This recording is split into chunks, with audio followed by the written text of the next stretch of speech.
दिल्ली में रह रहे बांग्लादेशी घुसपैठियों पर शिकंजा कसता जा रहा है। पुलिस फुल एक्शन मोड में है, कोना कोना छाना जा रहा है। कई शिकंजे में आ चुके हैं तो करीब 1500 रडार पर भी हैं जिन्हें खोजने के प्रयास किए जा रहे हैं। रिपोर्ट देखिए।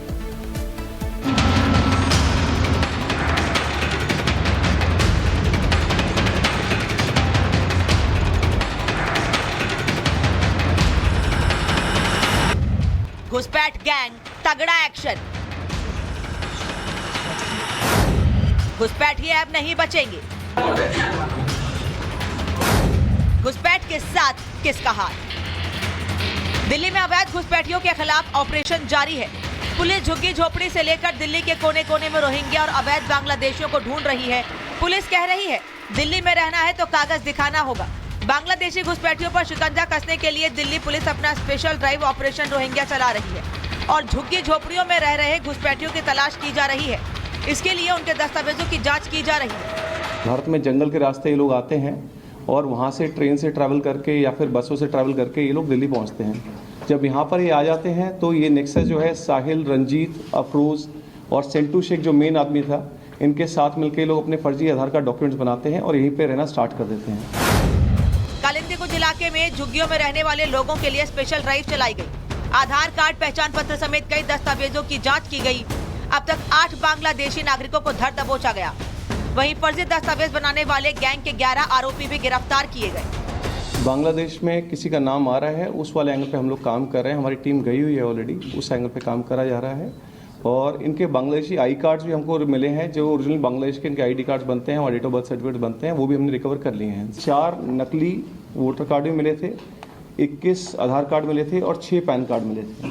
हमने इनकी फर्दर इन्वेस्टिगेशन कर रहे हैं कि किससे कैसे कैसे चीजें बनी हैं। दिल्ली पुलिस के रडार पर 1500 से ज्यादा लोग हैं।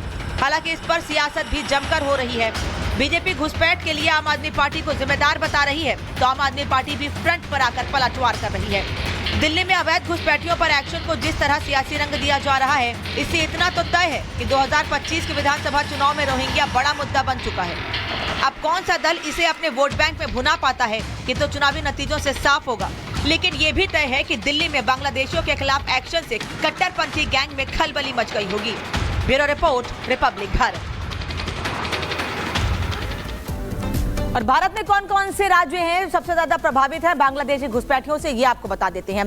दरअसल असम जो बिल्कुल बांग्लादेश से लगा हुआ है, वहां बांग्लादेशी घुसपैठी आते हैं। इसके अलावा त्रिपुरा में भी तादाद लगातार बढ़ती जा रही है। मिजोरम भी कुछ हद तक सीमा से लगा है बांग्लादेश के, इसलिए वहां पर भी संख्या बढ़ती जा रही है। मेघालय में भी यही हालात देखे जा रहे हैं, लगातार बांग्लादेशी घुसपैठियों की संख्या बढ़ती जा रही है। और पश्चिम बंगाल में भी लगातार बांग्लादेशी बढ़ते जा रहे हैं घुसपैठिए, और वहां से दिल्ली ये सभी आते हैं, इसीलिए अब एक्शन दिल्ली में शुरू हो चुका है। लेकिन आखिर क्यों दिल्ली में घुसपैठियों पर कार्रवाई क्यों की जा रही है बांग्लादेश में, ये भी बता देते हैं आपको। क्योंकि खुद एलजी ने कहा है कि दिल्ली में जो बांग्लादेशी घुसपैठी रह रहे हैं उनको जल्द से जल्द दिल्ली से बाहर किया जाए। हजरत निजामुद्दीन दरगाह बस्ती से इस मामले की शिकायत की गई थी। मुस्लिम नेताओं और उलेमाओं ने शिकायत की थी, जो अवैध रूप से रह रहे हैं उनके खिलाफ कार्रवाई को लेकर आवाज उठाई गई थी। दिल्ली में घुसपैठियों पर कार्रवाई की मांग की गई थी उस बस्ती के लोगों की ओर से।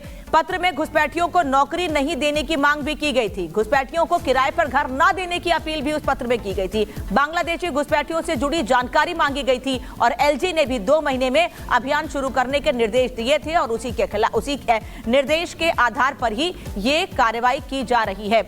और अब आप बात कर लेते हैं बांग्लादेश के बाद पाकिस्तान की, क्योंकि बांग्लादेश में जो कुछ हो रहा है पाकिस्तान की वजह से हो रहा है। लेकिन पाकिस्तान के जो हुक्मरान हैं वो अपने देश की जनता को सेटिस्फाई करने के लिए, संतुष्ट करने के लिए जो कर नहीं पा रहे हैं, उसको लेकर क्या कदम उठा रहे हैं, आप बात उसकी।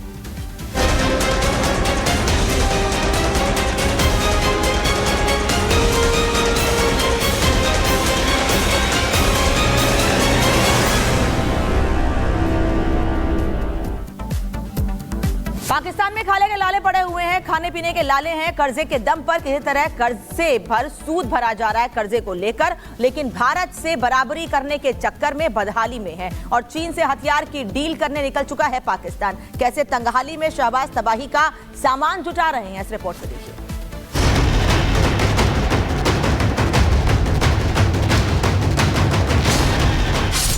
भुखमरी से अधमरा पाकिस्तान, शहबाज जुटा रहे विध्वंसक सामान। ड्रैगन से दोस्ती पड़ेगी महंगी। एक चिंगारी पड़ जाएगी भारी। कंगाली के दौर से गुजर रहे पाकिस्तान में आवाम एक एक रोटी के लिए तरस रही है, लेकिन पीएम शहबाज अपने देशवासियों की बुनियादी जरूरतें पूरी करने के बजाय तबाही का सामान जुटा रहे हैं। पाकिस्तान अपने घर में बारूद का ऐसा ढेर इकट्ठा कर रहा है, जिसने गलती से एक चिंगारी देख ली तो बारूद की ढेर पर बैठे पाकिस्तान के परखच्चे उड़ जाएंगे। लेकिन पाकिस्तान है कि रोटी के बजाय हथियारों की रेस में लगा है, जबकि एक एक रोटी को जूझते पाकिस्तानी शहबाज के खिलाफ गुस्से से भरते जा रहे हैं। पाकिस्तान के महरूम जुल्फिकार अली भुट्टो ये कहा करते थे कि हम घास खाकर अपना गुजारा कर लेंगे, लेकिन एटम बम जरूर बनाएंगे। वही पॉलिसी आज भी चल रही है, ये जानते हुए भी कि हिंदुस्तान तो 5वीं नहीं 6ठी पीढ़ी के कॉम्बैट एयरक्राफ्ट बनाने के ऊपर काम कर रहा है। यानी कि पाकिस्तान कुछ भी कर ले, भारत का आमने सामने में मुकाबला नहीं कर सकता।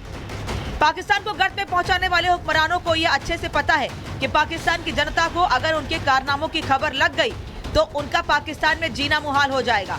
इसलिए सत्ता में चाहे जो भी नेता हो, तमाम सियासी दलों के नेता सिर्फ भारत के खिलाफ जहर उगलते रहते हैं। इसी कड़ी में पीएम शहबाज ने एक बार फिर भारत का डर दिखाकर ड्रैगन से हथियार सौदे को मंजूरी दी है, जिसके तहत कंगाली से जूझ रहा पाकिस्तान अब रोटी के बजाय चीन से 5वीं पीढ़ी का स्टील्थ फाइटर J-35 खरीदेगा।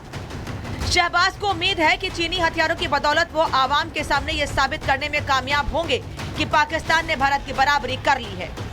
पाकिस्तान चाइना से 40 J-35 stealth fighter combat jet खरीद रहा है। चाइना के जाल में फंस रहा है। घर में खाने के लिए रोटी नहीं है, मगर इनके ऊपर पैसा खर्च कर रहा है, सिर्फ इसलिए ताकि वो हिंदुस्तान का खिलाफत कर सके।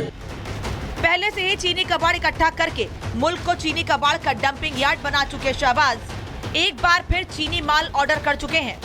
देखना यह है कि भूख से बेहाल आवाम को चीनी खिलौना दिखाकर शहबाज कितने दिन और सत्ता चला पाते हैं। Bureau report, Republic Bharat. तो पाकिस्तान तो तंग हाल है, लेकिन बदहाली के इस समय में भी जनता पर ध्यान न देके